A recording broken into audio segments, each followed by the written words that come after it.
Nikola Jokic just won his first NBA title, and it means a lot that he did win his first NBA title for many reasons. The obvious one being, it's his first. It's the one thing he really didn't have on his legacy. For other reasons, it helped him in his legacy case all time.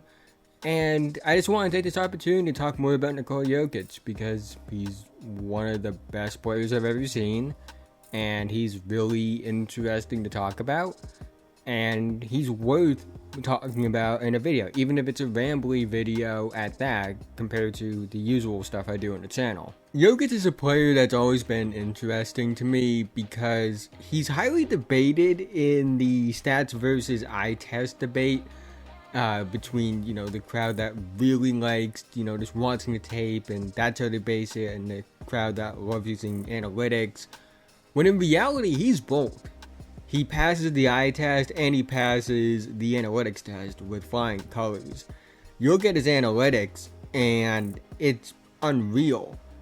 He had a 70.1 true shooting percentage this past season. He's led the league in PER the past 3 seasons, all 3 of which are above 30, which is incredible. He does it on good usage. He's led the league in offensive win shares and overall win shares, as well as win shares per 48 over the last 3 seasons.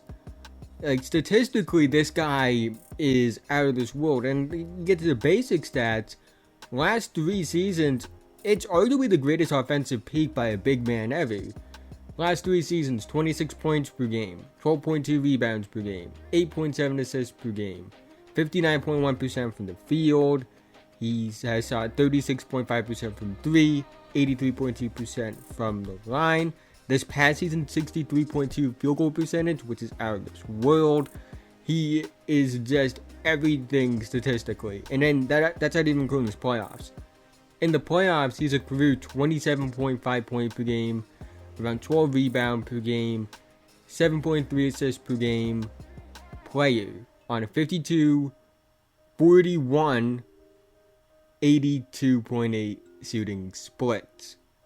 His volume from 3 goes up in the playoffs. His level of play elevates in the playoffs. That's always been the case. His points go up. His rebounds either stay around the same or they go up. His assists oddly stagnate a bit, but what he's doing scoring-wise, that doesn't really matter too much when you're as good as he is. And then you get to the eye test part, and he's so complete. There's no other way to put it. He can score. He can do anything he wants on the low block. He can pass. There's no true way to stop him. I made a whole video talking about why it's impossible to guard him earlier on in this series. There's no way that he's not creating an advantage. He's either creating that advantage for himself or for someone else. And with the team they have around him, it's almost impossible to guard. You got floor spacers like Jamal Murray, a creator like Jamal Murray as well. Aaron Gordon's a good cutter. KCP can space the floor. Michael Porter Jr., when he's playing well, hasn't been playing well in the finals, but, he's spacing the floor. So they have the pieces around him that maximize him, but at the same time, he's maximizing the talent around him. So I just never got to debate. It's not like he's a strictly analytics player or strictly an eye test player. He's both. And that's what makes him so special. And I think it goes without saying at this point that there will never be anything like him again. We will see great players. We got one enter in the league in Victor Wembanyama. He's not going to be this. I think Victor has a chance to be better than Jokic. It's not a guarantee. This is special. We don't find guys like this. You don't find guys that are 7 feet tall, 285 pounds, that do this stuff. You don't find guys in general with this level of passing feel, let alone doing that at 7 feet tall. The fact that he can do what he does at 7 feet tall is unfair because his feel for the game, the skills he has, the intangibles he has, they would translate to 6'6", 6'7", and he would still be an elite player. It would oddly look even more unorthodox if he was 6'6", 6'7" doing this because of his unique athleticism, where it's more based around strength and body control than it is about being quick and twitchy and having a quick burst and attacking the rim and being fast, like things like that. So there will never be anything like this again. We will see great players, we will see big men that can pass the basketball, but I don't think we'll ever see this combination of all-time great playmaking, all-time great scoring. He is an incredible scorer, and all of that in a frame that's really hard to stop, and he also has good body control and the feel for the game and all of it. We just won't see that.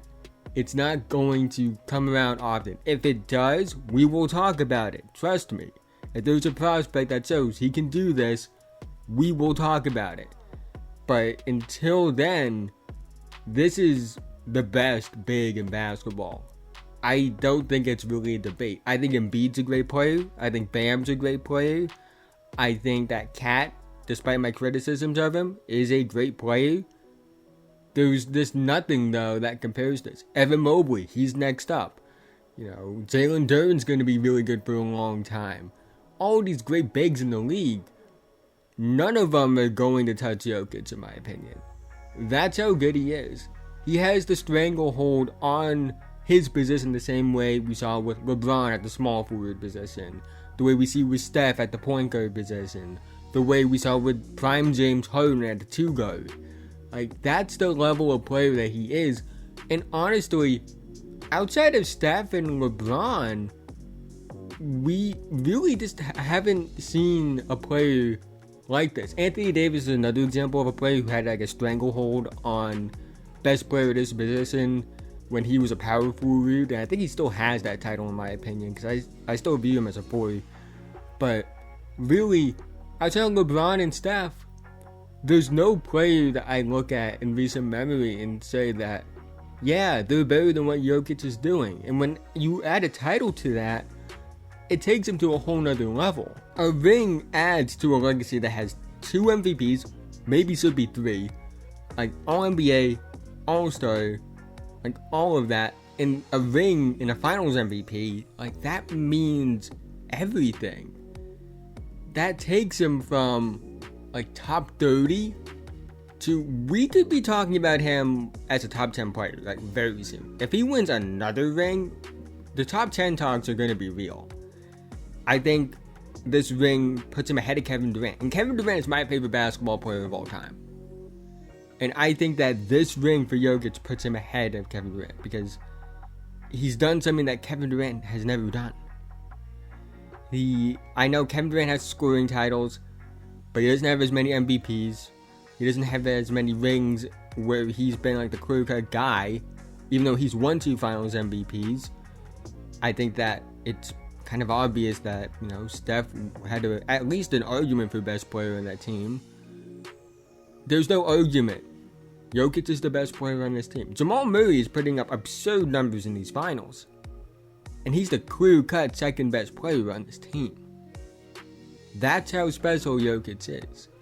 Jokic is so special that he makes other players great around him. And I'm not saying that Jamal Murray wouldn't be great on another team. I said in another video about Jamal in particular, Jamal could be like a 30-point per game scorer on his own team.